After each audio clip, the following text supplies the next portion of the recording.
C'est avec une grande satisfaction que j'ai présidé la cérémonie de signature du pacte de stabilité et de croissance.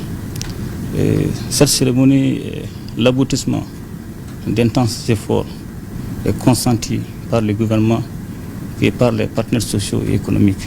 Aujourd'hui, c'est l'esprit même de ce pacte de stabilité sociale et de croissance et d'instaurer un climat apaisé, stable, propice à l'émergence économique. Comme vous le savez, depuis 2012 jusqu'à nos jours, le Mali fait face à d'énormes défis. Tout d'abord, la crise multidimensionnelle née des événements de 2012, la Covid-19, l'embargo imposé par la CEDEAO, la crise ukrainienne. Et tous ces événements ont affecté, perturbé le monde du travail, impacté l'économie nationale. Donc face à cette situation, le gouvernement a pris d'énormes décisions, dont la dernière est l'harmonisation des grilles salariales des fonctionnaires civils et militaires et le relèvement de l'indice à 1382. Sans apaisement social, on ne peut pas faire face à la lutte contre le terrorisme.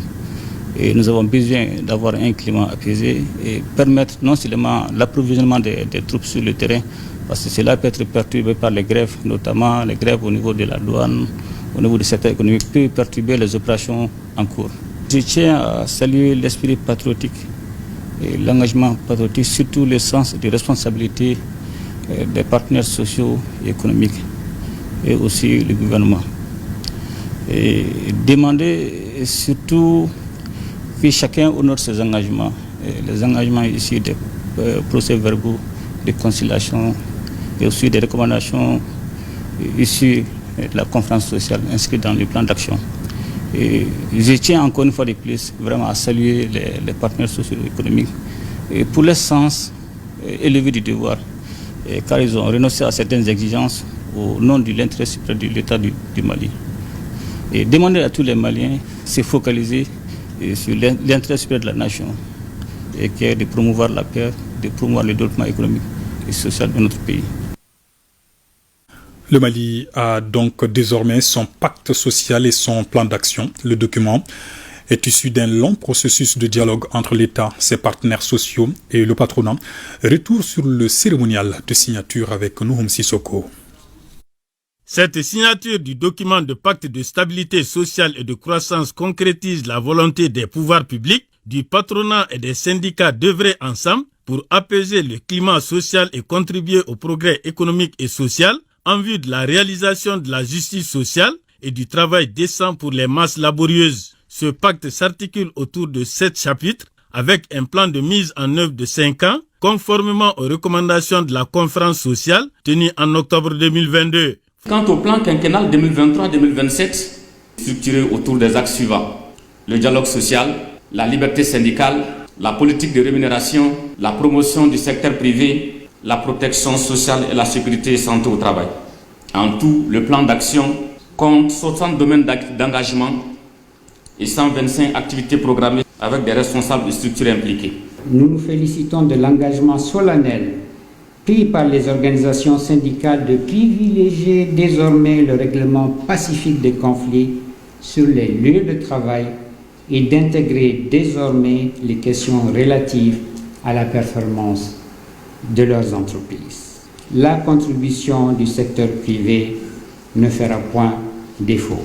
Ce pacte constitue une avancée dans l'évolution du syndicalisme comme outil de bien-être social et de développement, selon le représentant des centrales syndicales. Cette nouvelle approche du syndicalisme nous invite, en tant que responsables, de mettre le renouveau du Mali au-dessus de toutes nos divergences personnelles. Enfin, le pacte de stabilité sociale et de croissance est fondé sur la confiance mutuelle. Il constitue un outil précieux pour la pacification du climat social. Il nous suffit donc, pour sa pleine réussite, le respect des engagements pris sur ce plan nous savons compter sur la bonne compréhension du gouvernement. Pour accompagner le pacte de stabilité sociale, un dispositif de gestion et de prévention des conflits vient d'être mis en place par les autorités.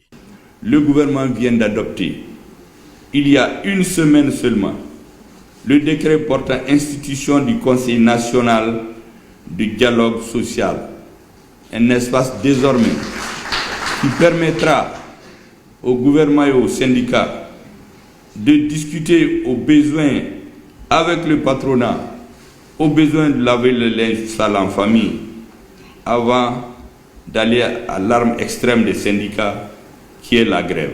La signature de ce pacte s'inscrit dans le processus de refondation, selon le Premier ministre qui a réitéré la volonté des pouvoirs publics à respecter leur engagement.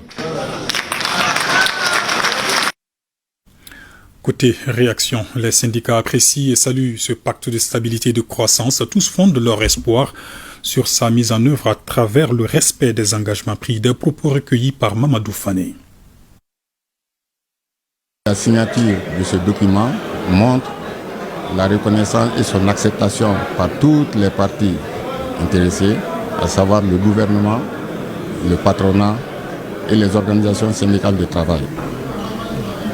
C'est un document d'une importance capitale parce que nul n'ignore l'instabilité que le climat social a connue depuis plusieurs années. À travers ce document, nous nous sommes engagés vis-à-vis les uns vis-à-vis des autres à respecter un certain nombre de règles et de principes en matière, disons, de travail. Que bon, ce pacte-là sera suivi vraiment, aboutira à son résultat, qui est l'apaisement du front social au Mali. C'est un document d'une très grande importance et ça met en relief les vertus du dialogue social. Parce que ce que nous n'avons pas eu en se boxant, on vient de le trouver tout de suite en discutant, en négociant.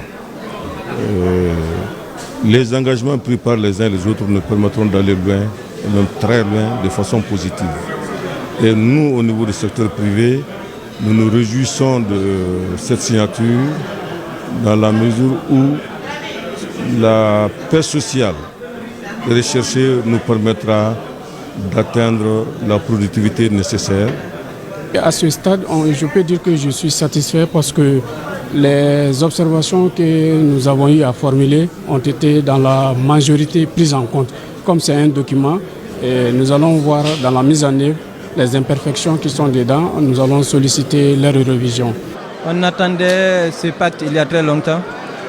C'était en négociation depuis des mois. Qu'on arrive aujourd'hui à signer ce pacte, ça permettra de stabiliser aujourd'hui le climat social qui a été à un moment donné très très bouleversé. Nous nous reconnaissons là-dedans de facto et de jure. Nous avons pris part aux travaux et forcément nous nous retrouvons là-dedans du préambule jusqu'aux dernières dispositions.